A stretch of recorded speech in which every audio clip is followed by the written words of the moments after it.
Students, today we will learn about how do organisms reproduce, what are the causes of similarities and dissimilarities among organisms.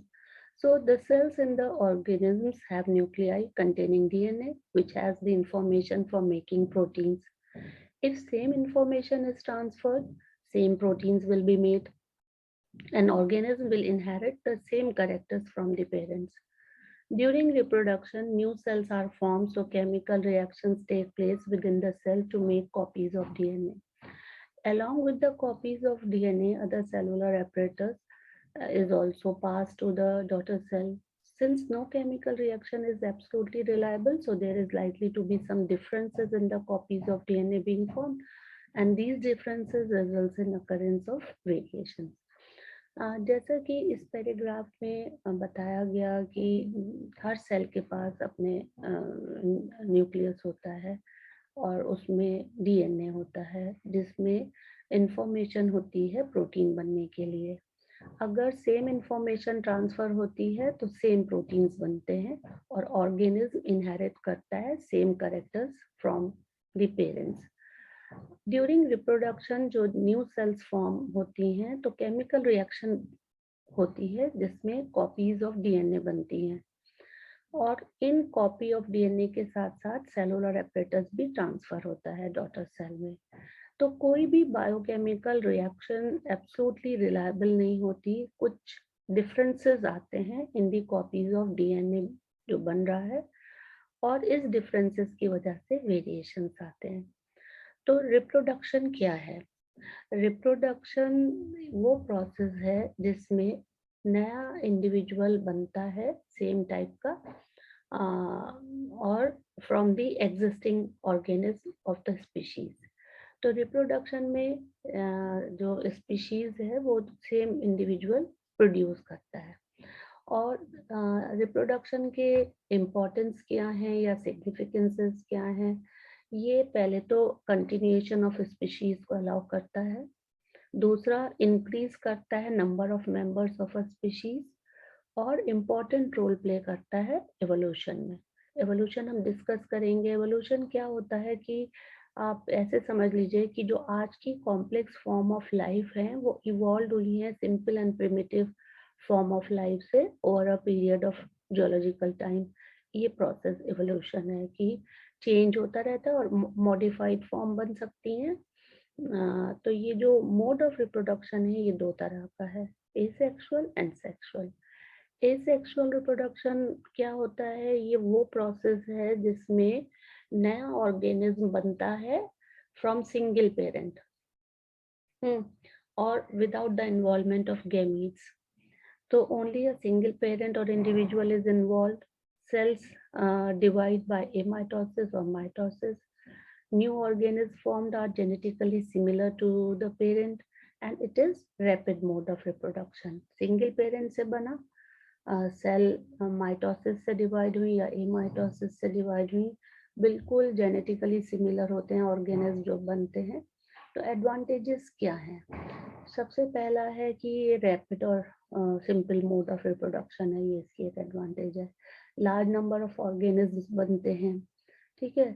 तो disadvantage में क्या हम बताएंगे कि evolutionary changes नहीं होती, तो वो नई स्पीशीज नहीं बनती, तो अगर चेंज एनवायरमेंटल कंडीशन होंगी तो उनके सर्वाइवल में प्रॉब्लम आएगी।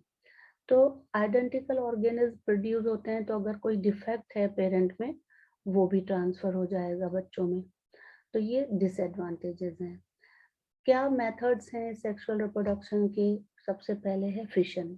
फिशन का मतलब होता है डिवीजन। इस मेथड में सेल डिवाइड होती है, या तो दो या दो से ज्यादा सेल्स बनती हैं डॉटर सेल्स और वो नया ऑर्गेनिज्म बनाती हैं सेम टाइप का। तो ये दो तरह का फिशन हो सकता है, बाइनरी फिशन और मल्टीपल फिशन। तो बाइनरी फिशन में एक सेल डिवाइड होकर दो सिमिलर सेल्स बनाती है और न्यूक्लियस भी डिवाइड होकर दो न्यूक्लियाई बनाता है और उसमें साइटोप्लाज्म भी डिवाइड होता है, जैसे अमीबा में। ये आप जो ये बी पार्ट आप ये मेंशन नहीं कीजिएगा, ये बी पार्ट नहीं है एक्चुअली। तो ये इसको हम यहाँ से डिलीट कर देते हैं। और ये वाला भी डिलीट कर देते हैं। तो ये जो अमीबा में क्या होता है कि splitting of the cells take place in any plane. जैसे कि आप नीचे देख रहे हो, नीचे अमीबा का डिवीजन, सेल का डिवीजन दिखाया है। सबसे पहले न्यूक्लियस इलोंगेट होता है और फिर न्यूक्लियस डिवाइड होकर साइटोप्लाज्म भी डिवाइड होता है, और ये 2 डॉटर सेल्स आप यहाँ बनते हुए देखोगे, ये बन गए, है ना। ये न्यूक्लियस इलोंगेट हुआ और ये स्प्लिटिंग हुई और ये 2 न्यूक्लियाई बन गए और साइटोप्लाज्म भी डिवाइड हो गया। कुछ यूनिसेलुलर ऑर्गेनिजम्स हैं जैसे कि लेशमेनिया जो काला अजर कॉज करता है, या यूग्लिना, उसमें वेप लाइक स्ट्रक्चर होता है। तो बाइनरी फिशन जो है वो डेफिनेट ओरिएंटेशन में होगा। अमीबा में तो कहीं से भी सेल डिवाइड हो जाएगी, इधर से इधर से इधर से, किसी भी प्लेन में। अब नीचे लेशमेनिया का एक डायग्राम है, उससे आपको समझ में आएगा कि ये कैसे डिवाइड हो रहा है। एक डेफिनेट ओरिएंट लॉन्गिट्यूडनली डिवाइड हो रहा है, ये विप लाइक स्ट्रक्चर है, और ये डिवीजन हो रहा है सेल का, 2 लेशमेनिया बन रहे हैं। बाइनरी फिशन है ये लेशमेनिया का। मल्टीपल फिशन में क्या होता है कि मल्टीपल फिशन में एक सेल बहुत सारे डॉटर सेल्स प्रोड्यूस करती है। तो जैसे कि प्लाज्मोडियम में देखेंगे हम कि एक सेल डिवाइड हुई और बहुत रीडिवाइड हुई और बहुत सारे न्यूक्लियाई बन गया, और each nucleus of the parent cell is surrounded by small amount of cytoplasm. तो ये जैसे कि प्लाज्मोडियम मलेरिया कॉज करता है, इसमें आप देखोगे कि ये न्यूक्लियस बहुत सारे न्यूक्लियाई में डिवाइड हुआ और चारों तरफ साइटोप्लाज्म भी इकट्ठा हो गया और ये डॉटर सेल्स रिलीज हो गई।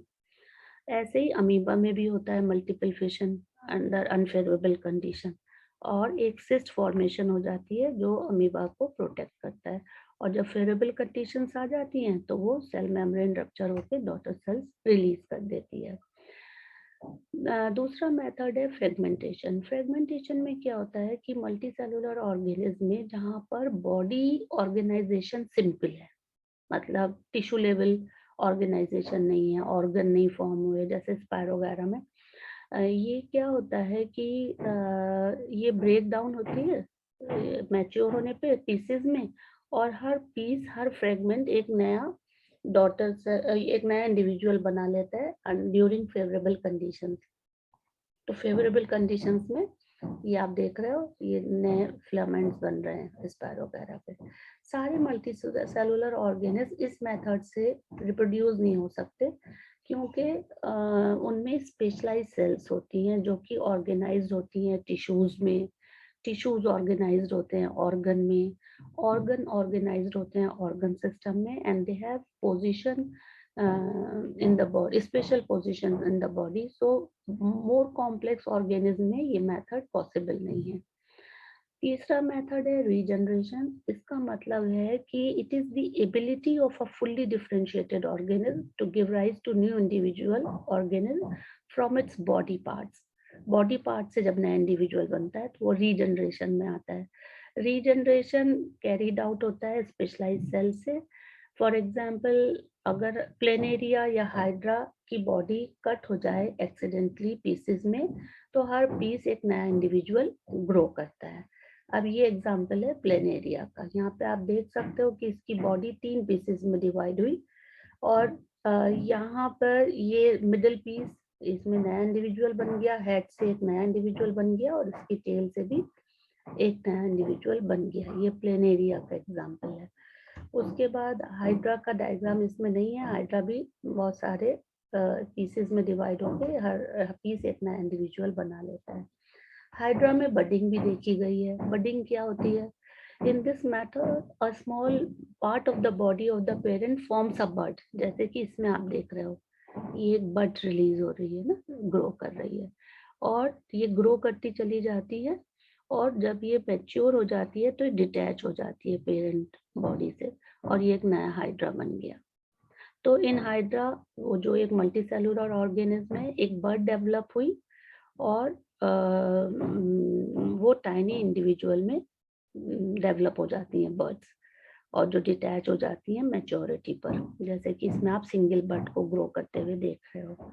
ठीक है, तो स्पोर फॉर्मेशन में क्या होता है? It is the process of formation of unicellular structures by fungi that grow into new plant on getting favorable conditions. Unicellular organism जैसे फंगस है वो नए प्लांट में ग्रो करता है और फेवरेबल कंडीशंस में।